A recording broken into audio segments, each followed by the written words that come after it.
दिया हरिजन, आप हरिजन बहुजन रविदास ना कहकर उनको जाति सूचक शब्द मानते हैं कि जिला में नेता एक ही है और वो मास्टर मुजाहिद साहब है। और ये आरोप गलत है, मैं बचाव नहीं कर रहा हूं जेडीयू का। लखा सिंह जो लखविंदर सिंह है किशनगंज की तो निवासी है, उनको तो अल्पसंख्यक आयोग का उपाध्यक्ष बनाया गया। और प्रहलाद सरकार जी का भी तो घर है किशनगंज, खाद आयोग का। अब यहां देखिए मुस्लिम और हिंदू, मैं उस प्रश्न में नहीं जाना चाहूंगा। वक्फ बोर्ड के चेयरमैन इरशादुल्ला साहब है, उनसे निजी संबंध तोड़ लूंगा। मेरा निजी संबंध उनसे है, वैचारिक मतभेद है वक्फ कानून को लेकर, और हम लोगों ने जदयू छोड़ दिया है तो निश्चिंत रहे, छोड़ दिया है। दोबारा अगर आप कहेंगे कि मास्टर मुजाहिद जदयू का टिकट लेकर इलेक्शन लड़ रहे हैं, सवाल ही नहीं। पूरे जिला के नेता हैं, वो सीमांचल के विकास पुरुष हैं, सीमांचल के दूसरे गांधी हैं। मरहूम मास्टर साहब को हम लोगों ने वहां से हटाया। सर थोड़ा गुस्सा हुए थे, क्योंकि अगर आप किसी की, मेरी जमीन पर आप जबरन आकर कब्जा करेंगे, वहां निर्माण करेंगे जेसीबी लेकर, और हजारों लोगों को लाकर, सैकड़ों लोगों को लाकर लाठी डंडे के साथ आप प्रयास करेंगे मारपीट का, कोई भी आदमी आवेश में आएगा। निसंदरा पुल का जिक्र किया और उन्होंने कहा कि उस काम को किसने करवाया है। बहादुर विधायक अनजान नबी साहब लगातार इस बात का बखान कर रहे हैं और कह रहे हैं कि चूंकि निसंदरा पुल जो बन रहा है वो बहादुरगंज में ही बन रहा है, तो उनका कहना है कि निसंदरा पुल मैंने बनवाया है। लेकिन आप मास्टर कई लोग बार बार इस बात को कह रहे हैं कि लोगों ने मजबूर किया मास्टर मुजाहिद को जेडीयू छोड़ने में, लेकिन मार साहब खुद अपने बातों में कहे कि उन्होंने जमीर की आवाज को सुना।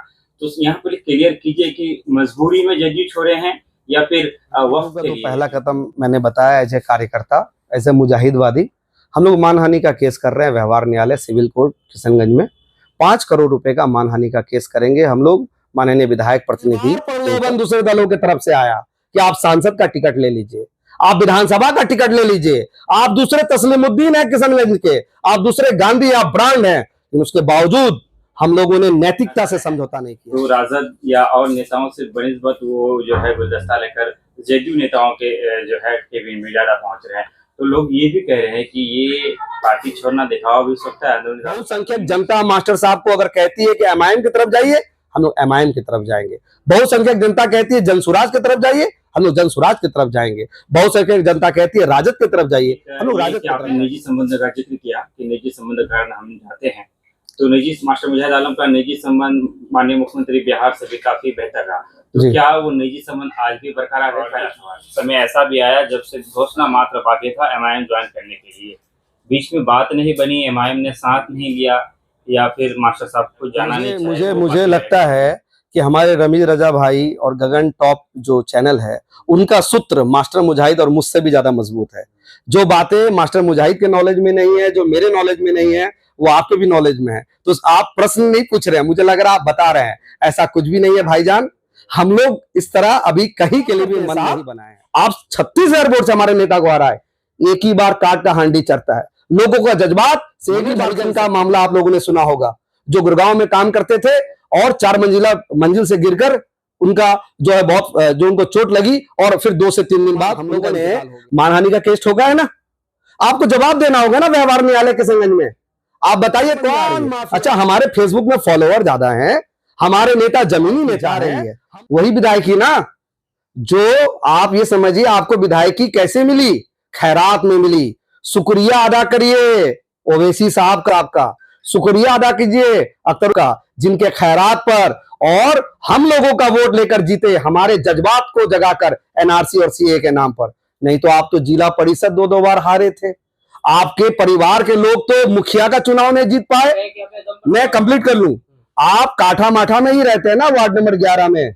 वार्ड नंबर 11 में तो आपके परिवार के लोग मेंबर तक का चुनाव नहीं जीत पाए। वहां का मेंबर रागिब है, जो रागिब हमारा लड़का है, और वो आपके गांव में, आपके वार्ड में आपको धूल चटाने का काम करता है। क्या बात करते हैं साहब, आप 36,000 वोट से हमारे नेता को हराए।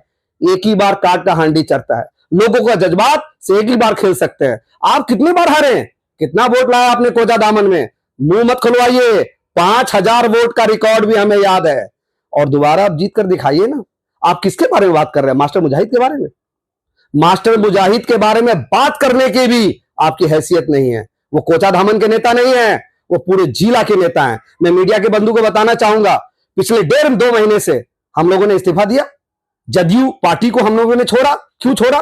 कौम के लिए छोड़ा, मिल्लत के लिए छोड़ा। मिल्लत को और कौम के खिलाफ यह एनडीए की सरकार ने वक्फ संशोधन कानून पास किया। हम लोगों ने आदरणीय मुख्यमंत्री नीतीश कुमार तक बात पहुंचाई, हमारे नेता मास्टर मुजाहिद साहब ने भी पहुंचाया, मीडिया सेल के जिला अध्यक्ष के रूप में मैंने भी अपनी बात रखी। जब हमारे सुझाव को वक्फ संशोधन कानून में शामिल नहीं किया गया, हम लोगों ने पार्टी छोड़ दिया। क्या छोड़ने के बाद मास्टर मुजाहिद बैठे हैं? नहीं, छोड़ने के बाद भी जो काम वर्तमान विधायक इजहार हसमी साहब का है वो नहीं कर रहे हैं, हम लोग कर रहे हैं। मैं कुछ उदाहरण आपको देना चाहूंगा।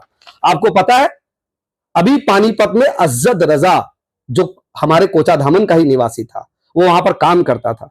उनके टोपी पहने रहने के कारण, जो नमाज के लिए जो टोपी पहनते हैं, उसके कारण वहां का शिशु लाला नामक एक व्यक्ति, एक नफरती चिंटू, उसने डंडे से उसके सर पे वार किया और डंडे पे वार करने के कारण सर पे गंभीर रूप से चोट लगी और उसकी मृत्यु हो गई। उसको न्याय दिलाने का काम, वहां के डीजीपी से बात करने का काम किनका होता है साहब? वर्तमान विधायक का। क्या वो उन्होंने किया? ये काम हमारे मास्टर मुजाहिद साहब ने किया। और केवल अज्जद रजा नहीं, मनोज हरिजन का मामला आप लोगों ने सुना होगा, जो गुड़गांव में काम करते थे और 4 मंजिल से गिरकर उनका जो है जो उनको चोट लगी और फिर 2 से 3 दिन बाद उनका इंतकाल हो गया। उनको भी न्याय दिलाने का काम, 7.5 लाख रुपए उनके परिवार को दिलाने का काम कोचा धामन का व्यक्ति था। किनका था? वर्तमान विधायक का। आपका काम हम लोग करें और आप बदतमीजी और ऐसे वर्ड, ऐसे शब्द का प्रयोग आप कर रहे हैं जिसका राजनीति के साथ साथ सामाजिक जीवन में भी कहीं पर भी इसकी स्वीकार्यता नहीं है। ऐसे शब्द आप बोलते हैं। क्या आप ऐसे ही बोलचाल कर में अपने शब्दों का प्रयोग करते हैं? अरे भाई, सभ्यता से रहे। इसी तरह डॉक्टर असद आजम के बारे में तो आप लोगों ने सुना होगा, एमबीबीएस के बाद एमएस कर रहे थे वो एएमयू से। बहुत बड़ी क्षति है कोचा धामन के लिए। उनका पोस्टमार्टम नहीं हो रहा था हरियाणा में। हरियाणा के डीजीपी से हमारे नेता मास्टर मुजाहिद साहब ने बात किया।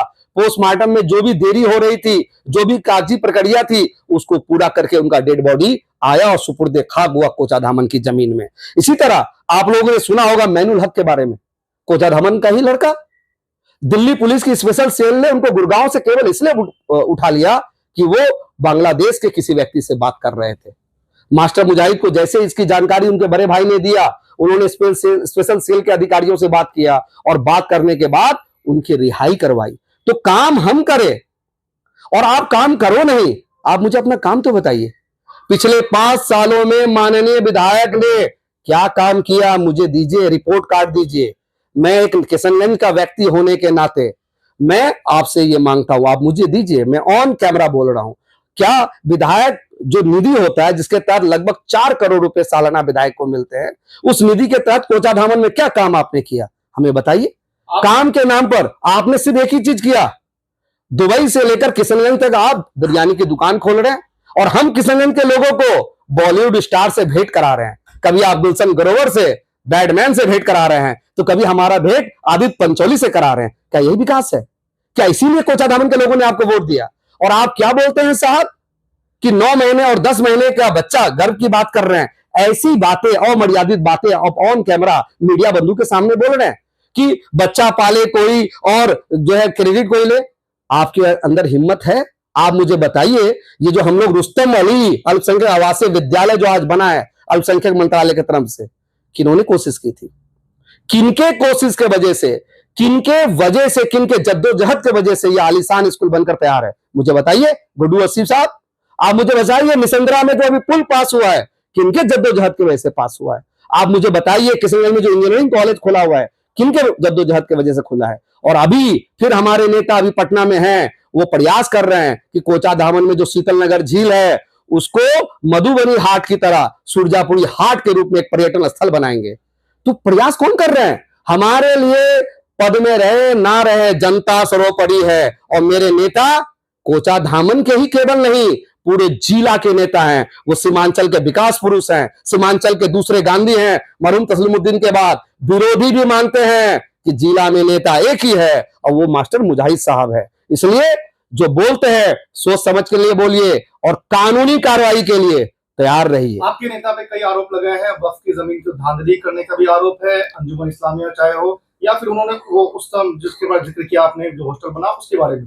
नंबर 1। नंबर 2, उन्होंने कहा कि आपके नेता एंट्री माफिया से लेकर उन्होंने कहा कि घोड़ों की गाड़ी से और सब धांधली का आरोप दरअसल लगा है। किस तरह? देखिए मीडिया के बंधु, चमड़े का मुंह है और ये जब खुलता है ना, कुछ भी बोलता है, अनाप शनाप बकते हैं। आप मुझे प्रूफ दीजिए ना। मैंने तो हम लोगों ने मानहानि का केस ठोका है ना, आपको जवाब देना होगा ना व्यवहार न्यायालय किशनगंज में। आप बताइए कौन माफिया है, मुझे ये बताइए। पंचायत माफिया, पंचायती करके पैसा खाने वाले आप, बालू माफिया आप, शौचालय का पैसा खाने वाला शौचालय माफिया आप, और आरोप दूसरे पर लगा रहे हैं। जिनके घर खुद शीशे के हों वो दूसरे पर पत्थर नहीं फेंका करते हैं। तो पहले आप जनता को जवाब दीजिए, आपने क्या काम किया है मुझे बताइए ना। विधायक इजार एसपी साहब, प्रतिनिधि उनका खुद का बेटा इम्तियाज उर्फ गुड्डू एसपी साहब, पीए उनका खुद का सन बेटा आसिफ साहब, और ठेकेदार भी उनका दामाद सादिक अंजुम और अशफाक साहब, पूरे परिवार मिलकर ही कोचा धामन में क्या विकास की गंगा बहा रहे हैं। कहीं नजर आ रहा विकास? आप लोग भी तो कोचा धामन जा रहे हैं। 5 साल पहले का कोचा धामन देखिए, रोड में सीला पट भी लगा है तो हमारे नेता मास्टर मुजाहिद साहब का लगा हुआ है। ये सड़क उन्हीं के कार्यकाल में बनी थी, अन्यथा अभी तक सड़क जर्जर है। तो आप हमें विकास करना सिखाएंगे? हम लोग विकास करते हैं और हमारा काम बोलता है, आपको मुंह से टेक्नोलॉजी करना पड़ता है, और टेक्नोलॉजी करके भी आप सकेंगे नहीं। डॉक्टर नूर साहब, आपने निसंदरा पुल का जिक्र किया और उन्होंने कहा कि उस काम को किसने करवाया है। बादल विधायक अंजान नबी साहब लगातार इस बात का बखान कर रहे हैं और कह रहे हैं कि चूंकि निसंदरा पुल जो बन रहा है वो बहादुरगंज में ही बन रहा है, तो उनका कहना है कि निसंदरा पुल मैंने बनवाया है, लेकिन आप मास्टर मुजाहिद साहब को कह रहे हैं। देखिए, ये पुल बहादुरगंज और कोचा धामन जो विधानसभा है वो निकटवर्ती विधानसभा है, और बिशनपुर मार्केट को भी उससे जोड़ा जाएगा। इसमें कोई शक नहीं है कि दूसरे विधायकों ने भी पत्राचार किया होगा, लेकिन हमारे नेता आज से 2 महीना पहले जदयू के हिस्सा थे और माननीय मुख्यमंत्री तक सीधे उनकी एंट्री थी, अपनी बातों को मजबूती से रखते थे और किशनगंज में काम भी होता था। इसको आप लोग भी मानेंगे कि काम होता था। तो हमारे नेता का सबसे ज्यादा योगदान है उस पुल के बनने में। अभी ग्रामीणों ने वहां पर कुछ मामला किया था, विरोध प्रदर्शन किया था कि नहीं पुल यहां से नहीं यहां से बनना था। उसमें भी डीएम साहब के साथ साथ हमारे नेता और अन्य विधायक उसमें मौजूद थे, उस मामले को हल भी किया गया। तो मास्टर मुझे साहब पर ये आरोप लगाया है कि उनको कहीं मार पड़ी थी, घसीटा गया था, पीटा गया था, इस तरह की बात कर रहे हैं। यही तो मैं कह रहा हूं, इस तरह से अनर्गल आप आरोप लगा रहे हैं। जिस घटना के बारे में प्रतिनिधि महोदय कह रहे हैं, मैं वहां खुद मौजूद था। उस जमीन का पेपर मास्टर साहब के पत्नी के नाम से है, वो जमीन लीगली मास्टर साहब का है, और जो घटना की वो जिक्र कर रहे हैं वहां मैं मौजूद था और मेरे संगठन के कई लोग मौजूद थे। मास्टर साहब को हम लोगों ने वहां से हटाया। सर थोड़ा गुस्सा हुए थे, क्योंकि अगर आप किसी की मेरी जमीन पर आप जबरन आकर कब्जा करेंगे, वहां निर्माण करेंगे जेसीबी लेकर, और हजारों लोगों को लाकर, सैकड़ों लोगों को लाकर लाठी डंडे के साथ आप प्रयास करेंगे मारपीट का, कोई भी आदमी आवेश में आएगा। हम कार्यकर्ताओं ने सर को कहा कि आप सर साइड रहें। फिर हम लोगों ने थाने को इन्फॉर्म किया, और थाने प्रभारी जो अभिषेक रंजन जी है वो आए घटनास्थल पे और उन्होंने कार्रवाई की। और आप अनर्गल आरोप लगा रहे हैं साहब, आपको कुछ पता नहीं है। सफा नगर की जमीन का क्या मामला था? दूसरी बात, आपकी बौखलाहट समझ में आ रही है। अच्छा, हमारे फेसबुक में फॉलोअर ज्यादा हैं, हमारे नेता जमीनी नेता हैं, हम लोगों को लोग पसंद कर रहे हैं, तो आपको इससे क्या एलर्जी है? आप भी डालिए ना सुबह शाम फेसबुक पोस्ट, क्यों नहीं डालते हैं? कितने लाइक मिलते हैं आपको फेसबुक पोस्ट में? कितने लोग आपके पोस्ट को शेयर करते हैं? हमारे नेता पूरे सीमांचल के नेता हैं, उनको लाइक भी मिलता है, उनके पोस्ट को शेयर भी करते हैं, और हम लोग किसी को बोलते नहीं है कि हमारा शेयर करो। जनता खुद शेयर करती है, युवा खुद शेयर करते हैं। आपको तो बोलना पड़ता है भाई, आपको तो रखना पड़ता है किराए में कि हमारा पोस्ट शेयर कर दो, हमें लाइक कर दो, हमारे लिए कमेंट कर दो। तो आपकी बौखलाहट समझ में आ रही है। आपके नेता भी तंज कसते हुए उन्होंने कहा कि उनका काम है सुबह शाम बस पत्र लिखना। भाई कम से कम हमारी कलम में ये तो ताकत है, हम तो पत्र तो लिख रहे हैं और उस पत्र पर कार्रवाई भी तो करा रहे हैं। तुम क्या कर रहे हो? पत्रों का बंडल बनाकर, फाइल बनाकर घर में रखे हो। अरे भाई, विधायक के कलम में बहुत ताकत होती है। एक विधायक जनप्रतिनिधि अपने विधानसभा का, वो चाहे तो अपनी जनता की सभी समस्याओं को विधानसभा में उठाएगा।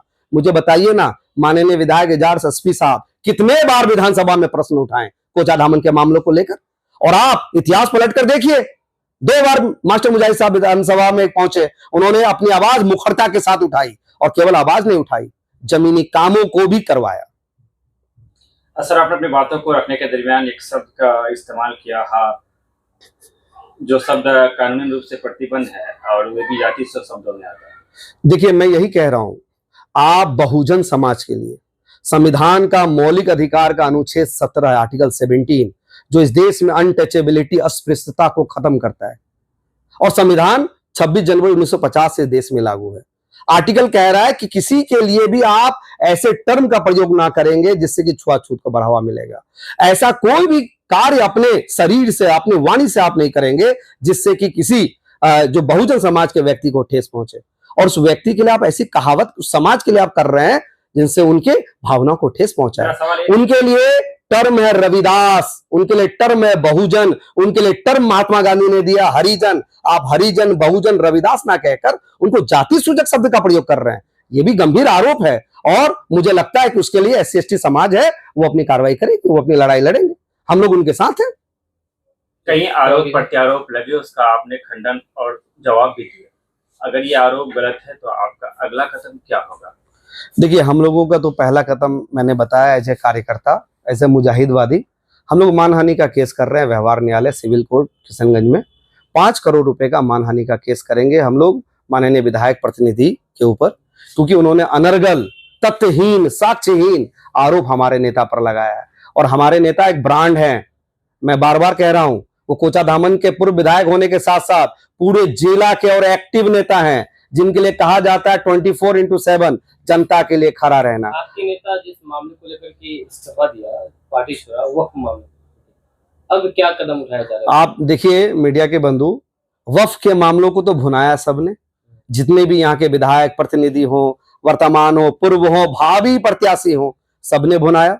सबने कहा ये हमारा मामला है, मेरी लाश गिरेगी तभी वक्फ कानून लागू होगा। क्या स्टेटस है भाई? वक्फ कानून, संशोधन कानून तो लागू है। सुप्रीम कोर्ट में अभी सुनवाई हुई, सुप्रीम कोर्ट ने उसमें स्टे लगा के रखा है। उसकी लड़ाई भी अगर मुखरता के साथ किशनगंज से लेकर सुप्रीम कोर्ट तक अगर कोई लड़ रहे हैं, सुप्रीम कोर्ट के हेयरिंग में दिन भर खड़ा रहकर अगर वक्फ की लड़ाई को अगर लड़ रहे हैं, तो मर्द मुजाहिद, मास्टर मुजाहिद साबित तो हैं। तो विरोधी उनकी लोकप्रियता से जर रहे हैं। विरोधियों को पता है हमारी हार निश्चित है, वो बौखला गए हैं और अमर्यादित असभ्य शब्दों का प्रयोग कर रहे हैं, निजी हमला कर रहे हैं। करिए, आप जितना करेंगे हम लोग उतना मजबूत होंगे। लेकिन एक चीज ध्यान रखिएगा, हम लोग चुप नहीं बैठेंगे, करारा जवाब दिया जाएगा। 29 जून में गांधी मैदान में जो है वक्फ कानून को लेकर ही अमीर शरीयत ने एक बड़ा ये बुलाया है, लोगों को बुलाया है। आप लोगों की तरफ से क्या पहल की जाएगी? अंजुमन इस्लामिया में जो है इसको लेकर मीटिंग भी हुई, आप मीडिया के बंधु भी वहां थे। हम लोग इंशाल्लाह बढ़ चढ़कर इसमें हिस्सा ले रहे हैं।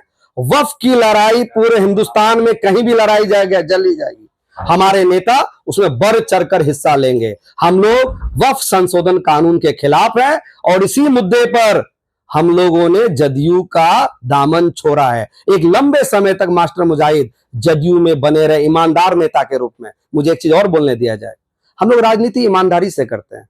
हम लोग राजनीति में भी नैतिकता को जिंदा रखे हैं। कई बार प्रलोभन दूसरे दलों की तरफ से आया कि आप सांसद का टिकट ले लीजिए, आप विधानसभा का टिकट ले लीजिए, आप दूसरे तस्लीमुद्दीन है किशनगंज के, आप दूसरे गांधी, आप ब्रांड हैं। लेकिन उसके बावजूद हम लोगों ने नैतिकता से समझौता नहीं किया, अपने जमीन से समझौता नहीं किया। हम लोग जदयू में बने थे, लेकिन जब जदयू कौम और मिल्लत के खिलाफ आ गई तो हम लोगों को छोड़ने में भी समय नहीं लगा। सीना ठोक कर मास्टर मुजाहिद ने अपने लोगों के बीच पार्टी से इस्तीफा दिया और इंशाअल्लाह हम लोग कोई पार्टी ज्वाइन भी करेंगे बहुत जल्द और इलेक्शन भी जीतेंगे 100%।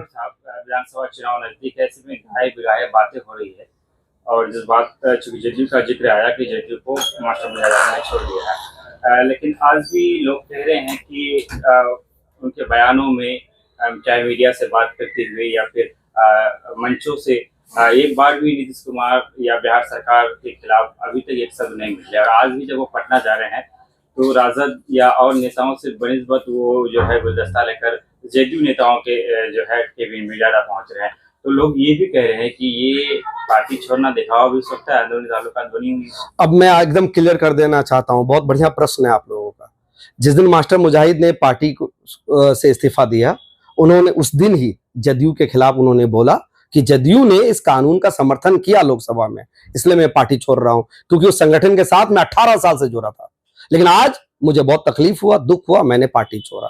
दूसरी बात, हम लोगों ने कई प्लेटफॉर्म से जदयू के समर्थन देने का, वक्फ कानून को समर्थन देने का आलोचना मेरे नेता ने भी किया है और हम लोगों ने भी किया है।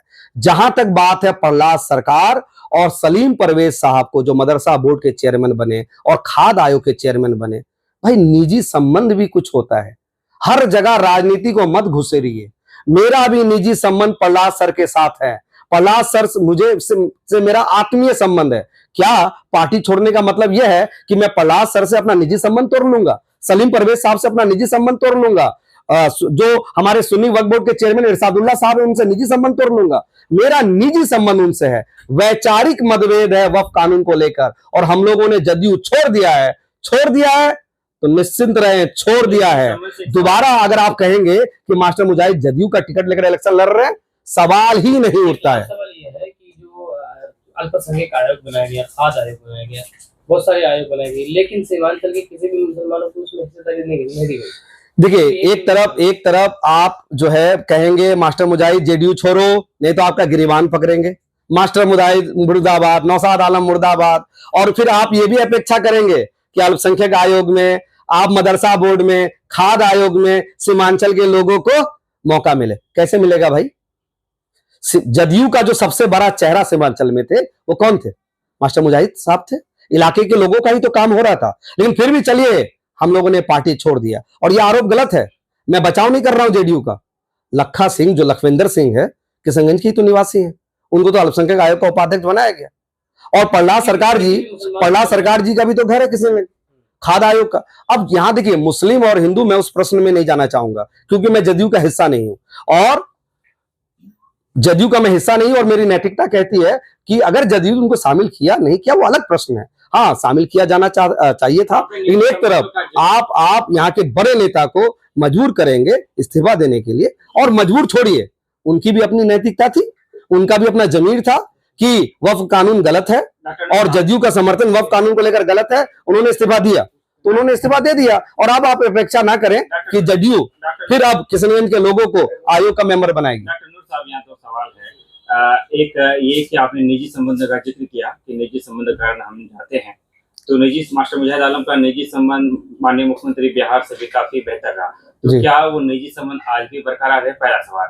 दूसरा सवाल, आपके कई लोग बार बार इस बात को कह रहे हैं कि लोगों ने मजबूर किया मास्टर मुजाहिद को जदयू छोड़ने में, लेकिन मार साहब खुद अपने बातों में कहे कि उन्होंने जमीर की आवाज को सुना। तो यहाँ पर क्लियर कीजिए कि मजबूरी में जदयू छोड़े हैं या फिर वक्फ के लिए जदयू छोड़े हैं? देखिए, पहले मैं आपके पहले सवाल का जवाब दे दूं। निजी संबंध हम लोगों का है। देखिए, निजी संबंध एक बहुत ही व्यक्तिगत मामला होता है, और माननीय मुख्यमंत्री पूरे बिहार के मुख्यमंत्री हैं, और जब वो पूरे बिहार के मुख्यमंत्री है तो हर एक आम नागरिक भी जनता दरबार में माननीय मुख्यमंत्री से मिलकर अपनी समस्या रख सकता है। अगर मास्टर मुजाहिद निजी रूप से मुख्यमंत्री से मिलते हैं तो भाई वो तो मास्टर मुजाहिद के भी मुख्यमंत्री है ना। अगर वो पार्टी छोड़ दे और वो मान लेते तो किसी भी दल में चले जाए, जिस तरह से कभी मामला चल रहा है कि मास्टर साहब एमआईएम में जाएंगे या राजद में जाएंगे, किसी भी दल में वो चले जाए, क्या मुख्यमंत्री से निजी संबंध नहीं रहेगा? क्या विपक्ष के नेता मुख्यमंत्री से नहीं मिलते हैं? तो मिलते हैं भाई, इसमें तो कोई, मुझे नहीं लगता कि वो आक्षेप होना चाहिए, कोई प्रश्न उठना चाहिए। दूसरा, मैं इनका जवाब दे दूं। दूसरी बात, आपने जो कहा कि लोगों ने मजबूर किया, नहीं, लोगों ने मजबूर नहीं किया भाई, कुछ लोगों ने मजबूर किया, जो गली गली मोहल्ला मोहल्ला माइक फूक रहे थे कि वक्फ कानून वापस लो, मास्टर मुजाहिद इस्तीफा दो। तो हम लोगों ने इस्तीफा उन माइक फूकने वालों की वजह से नहीं दिया, हम लोगों ने इस्तीफा तब दिया जब हम लोगों ने सुप्रीम कोर्ट तक वक्फ कानून के खिलाफ याचिका दायर किया। और मैं एक चीज और क्लियर कर देना चाहता हूं आपको, पार्टी ने मास्टर मुजाहिद को नहीं निकाला, पार्टी ने मुझे नहीं निकाला, हम लोगों ने इस्तीफा दिया। क्यों दिया? जनता के साथ खड़े रहने के लिए, क्योंकि सीमांचल की जनता वक्फ कानून के खिलाफ खड़ी है, और हम लोग राजनीति सीमांचल की करते हैं, हमारे नेता सीमांचल के गांधी हैं, इसलिए हम लोग जनता के साथ खड़े रहने के लिए इस कानून के खिलाफ इस्तीफा दिया है। डॉक्टर साहब, आखिरी सवाल आपसे ये है कि आप तो बेहद करीबी है मास्टर मुजाहिद आलम साहब के, वो कब कौन सी पार्टी में जा रहे हैं? एमआईएम चुन रहे हैं, या लोगों में ये अफवाह है कि राजद में जा चुके हैं, बस ऐलान हुआ? ऐसा कुछ भी नहीं है। अभी हमारी पहली प्राथमिकता, मैंने कई बार जो है मीडिया बंधुओं को मैंने बताया है, हमारी पहली प्राथमिकता वक्फ कानून की मुखालफत करना है। और अभी गर्मी छुट्टी के बाद जुलाई में जब सुप्रीम कोर्ट खुलेगा फिर हम लोग हियरिंग में आएंगे, क्योंकि फैसला सुप्रीम कोर्ट ने रिजर्व रखा है। सुप्रीम कोर्ट के फैसला के बाद ही हम लोग तय करेंगे हमें किस पार्टी में जाना है। हम लोगों को ऑफर दोनों तरफ से है, लेकिन ये जनता मालिक तय करेगी। बहुसंख्यक जनता मास्टर साहब को अगर कहती है कि एमआईएम की तरफ जाइए, हम लोग MIM की तरफ जाएंगे। बहुसंख्यक जनता कहती है जनसुराज की तरफ जाइए, हम लोग जनसुराज की तरफ जाएंगे। बहुसंख्यक जनता कहती है राजद की तरफ जाइए, हम लोग राजद की तरफ जाएंगे। मिल रहा है जनता से? जनता मालिक से विचार ले रहे हैं, जो भी इनपुट है बहुत जल्द मीडिया बंधुओं के सामने वो आ जाएगा। लास्ट सवाल आपसे इस विदा देना चाहेंगे कि एक समय ऐसा भी आया था जब मास्टर मुजाहिद आलम ने जेडीयू को अलविदा कहा, MIM से करीबियां बढ़ी और सूत्रों से जो खबरें मिली, आप लोगों की कई मीटिंगों का दौर भी चला और एक समय ऐसा भी आया जब से घोषणा मात्र बाकी था MIM ज्वाइन करने के लिए। बीच में बात नहीं बनी, MIM ने साथ नहीं लिया या फिर मास्टर साहब को जाना नहीं चाहे। राजद से चूंकि नजदीकियां मास्टर साहब की बड़ी है और लोग कह रहे हैं, लोगों से जब मिलते हैं कयास लगाया जा रहा है कि राजद में वो जा चुके हैं, महज औपचारिकता जो है वो मुझे लगता है कि हमारे रमीज रजा भाई और गगन टॉप जो चैनल है, उनका सूत्र मास्टर मुजाहिद और मुझसे भी ज्यादा मजबूत है। जो बातें मास्टर मुजाहिद के नॉलेज में नहीं है, जो मेरे नॉलेज में नहीं है, वो आपके भी नॉलेज में है। तो आप प्रश्न नहीं पूछ रहे हैं, मुझे लग रहा है आप बता रहे हैं। ऐसा कुछ भी नहीं है भाईजान, हम लोग इस तरह अभी कहीं के लिए भी मन नहीं बनाए हैं और ना ही ऐसी कोई गुप्त बैठक हुई है। मुझे लगता है आपका सूत्र तो हम लोगों से भी ज्यादा मजबूत है।